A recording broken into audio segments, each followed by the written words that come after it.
Angel Reese following you around, pointing to her ring finger and taunting you? Honestly, I have no idea. I was just trying to get to the handshake line and shake hands and, you know, be grateful that my team was in that position. That's all you can do is, hold your head high, be proud of what you did, and, all the credit in the world to LSU. They were tremendous. I'm a dog. You can't teach that. I'm going to go out and do whatever it takes to win. And every single night, my teammates rely on my energy. So being able to continue the energy, even if we're down, even if we're up, that's what I do. It was a career night for you, the best performance you've ever had in the WNBA so far. What does that mean to you? I try to give myself some grace. I'm really hard on myself. I'm happy we won, and I'm so happy. So happy you won't believe what just happened to Joni Kington and Marina Mabrey. The tables have completely turned on these two basketball stars. Remember all those times they've been dishing it out on the court?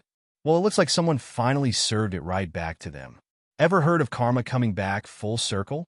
Buckle up, because what happened on this basketball court wasn't just any ordinary foul. It was sweet justice being served on a silver platter. Picture this.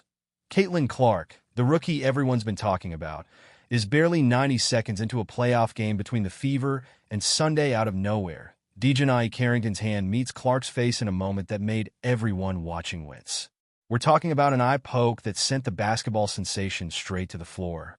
And trust me, this wasn't your typical basketball contact. Now here's where it gets wild. Instead of showing any concern, Carrington and her teammate Marina Mabrey turned it into their own little comedy show. Can you believe it? They were actually laughing while Clark was down there hurting.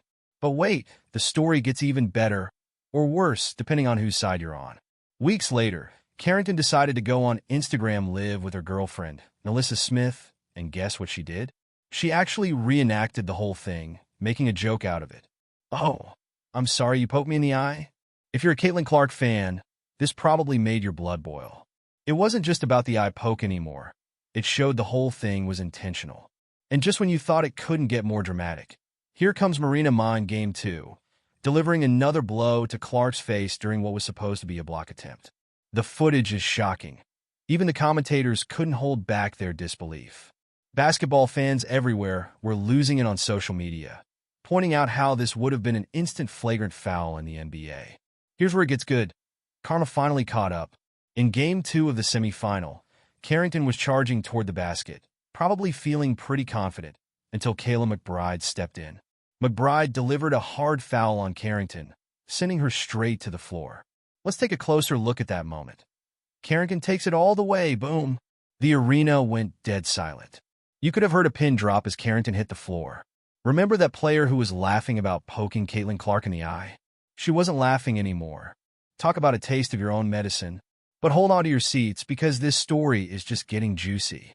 Marina Mabrey, Carrington's partner in crime from the eye poke drama, wasn't spared either. Minutes later, McBride's elbow caught her right in the face. Mabrey, who was so quick to laugh at Clark's pain before, was now the one taking her sweet time getting up from the floor. The crowd couldn't help but smirk. It was like watching instant karma in HD. Just when you thought the karma train was done making its stops, Ma's day of reckoning wasn't over yet. Remember how they say bad things come in threes?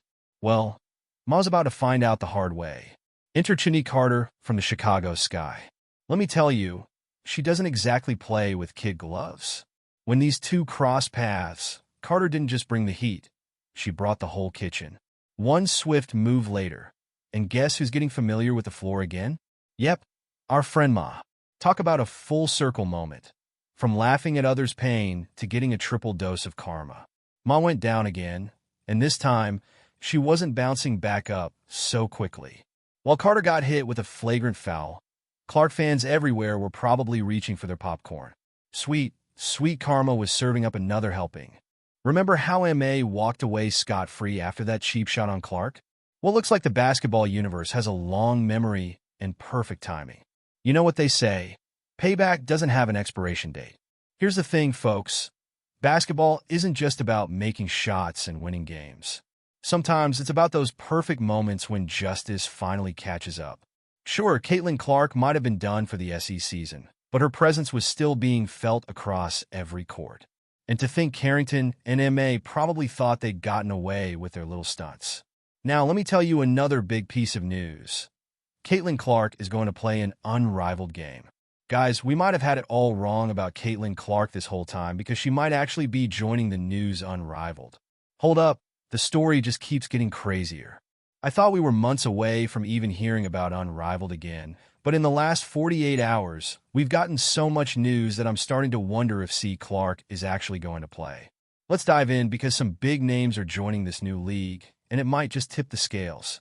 Lexi Hull, Kate Martin, and Aaliyah Boston have announced their participation. And here's what's got everyone talking. These are some of Caitlin's close friends. Lexi and Aaliyah play huge roles on their team, the Indiana Fever. Seeing them join Unrivaled could mean Caitlin's seriously considering it too. I mean, if your best friends are signing up, wouldn't you be tempted? Could this actually be Caitlin's next move? And then, just yesterday, Nneka Ogwumike, who co-founded Unrivaled, made a big announcement. They're expanding from 30 to 36 players. 6 more spots just opened up. Coincidence? Or is this extra room a little hint that they're holding space for someone special? Maybe even Caitlin? I can't help but wonder. Are they setting the stage for her? There's definitely more to this story than meets the eye. Now here's where things get interesting. Alex Basley, the president of Unrivaled and Nneka Ogwumike's husband, just dropped a major hint about the league's plans. What did he reveal about Caitlin Clark's potential role? Let's dive in. He said, "We're always going to have a roster spot for Caitlin Clark. We are not applying a full-court press the way people think. We're letting her decompress from basketball. She knows we have a spot for her when she's ready." It sounds like he's trying to quiet the media frenzy a bit. After all, with all the buzz about Unrivaled going all out to recruit Caitlin Clark, even comparing it to a full-court press, it seemed like they were almost desperate to bring her on board, sparking nonstop talk of intense negotiations. But here's where it gets even juicier. There's now a conflicting report from Sports Business Journal. They're hinting at new details about a possible deal with Caitlin that could change everything. A 3-on-3 league reportedly offered Caitlin Clark significant equity in the league and a salary that exceeds $1 million. This is the first time we're hearing actual numbers being thrown at Caitlin Clark. We knew Unrivaled was ready to make a massive deal, something close to the setup Messi got. But now there's talk of offering Caitlin millions for just under 3 months of play. While these are still just rumors swirling around, there's another twist. An unconfirmed report says the Indiana Fever aren't thrilled about Caitlin joining Unrivaled. It makes sense. She's their star, their golden asset, and any kind of off-season play, whether it's overseas or even just pickup games, carries an injury risk. The Fever want to keep her safe, but they can't match that kind of money right now, and neither can the WNBA.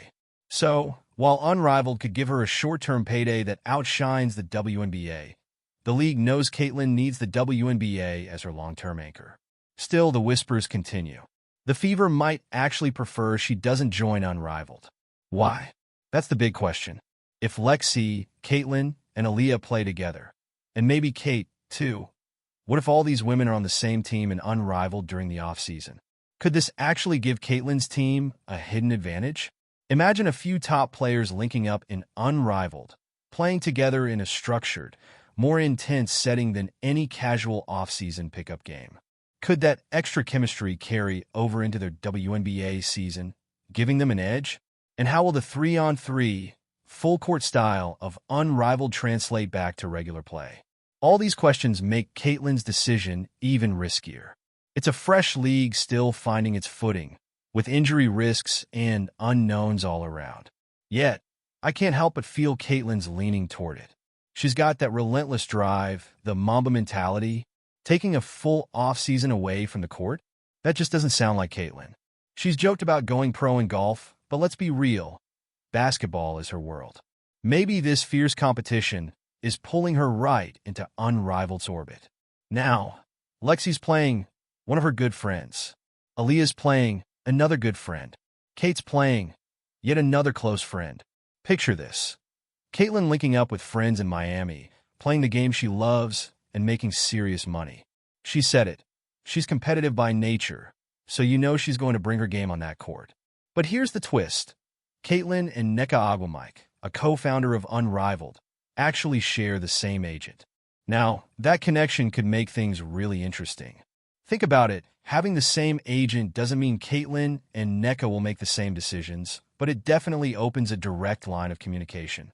With Nneka so deeply invested in unrivaled success, you have to wonder, could this family connection nudge Caitlyn towards saying yes to the league?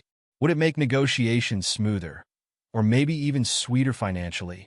This whole scenario raises more questions. Could Caitlyn's bond with Nneka and their shared agent give her an inside edge? Could it mean she's offered even more money or a better deal than she might otherwise get? These are the behind-the-scenes details that make you wonder if Caitlyn's decision is about more than just basketball. It's almost like we're watching a mystery unfold in real time. As more players are announced and whispers about Caitlyn's possible involvement keep popping up, there's this feeling that her joining Unrivaled is way more possible now than we might have thought a few weeks back. Some sources even say there's a 60-40 chance she'll play, which is huge if you think about how unlikely it seemed initially. But what about the risk?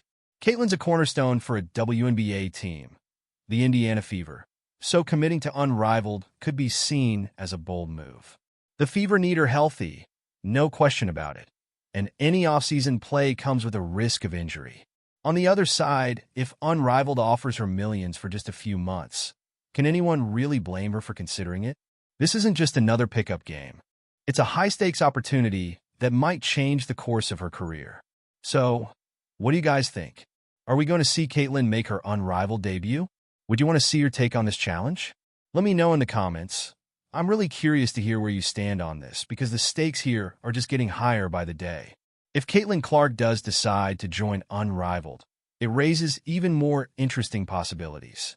Imagine her not just playing alongside stars like Nneka Ogwumike, but facing off against other WNBA heavyweights who might also be tempted to join. Think about the intensity. Caitlyn's competitive fire going up against the best of the best, all in a league where everyone has something to prove. With millions on the line, this isn't just off-season practice. It's a potential battle of ego, skill, and maybe even bragging rights. Then, there's the fact that Unrivaled is bringing something fresh to the table, 3-on-3 full-court games. How would that translate for Caitlyn? We know she thrives in high-intensity, fast-paced settings, but this format is a different beast. Could it be a chance for her to show off skills we haven't seen yet? Maybe even elevate her game to another level? It's almost like a training ground disguised as a competitive league. A perfect stage for Caitlyn to refine her moves, sharpen her instincts, and show the world why she's one of the biggest names in women's basketball today. And you have to think about how all this impacts the WNBA landscape, too. If Caitlyn goes to Unrivaled, it might set off a chain reaction. Other players could follow, tempted by the chance to make serious money in a shorter time frame. Will we start seeing a rivalry between Unrivaled and the WNBA itself? Could this be the beginning of a shift where players look at Unrivaled as a way to supplement their WNBA salaries while keeping their names in the spotlight year-round? Let's not forget, Caitlyn's decision is about more than just her career. It's about influencing the entire direction of women's basketball. If she joins Unrivaled, it sends a signal. It says this new league is serious, and even the WNBA's brightest stars see it as a valuable opportunity. With her connection to Nneka and their shared agent, there's an added layer of intrigue here.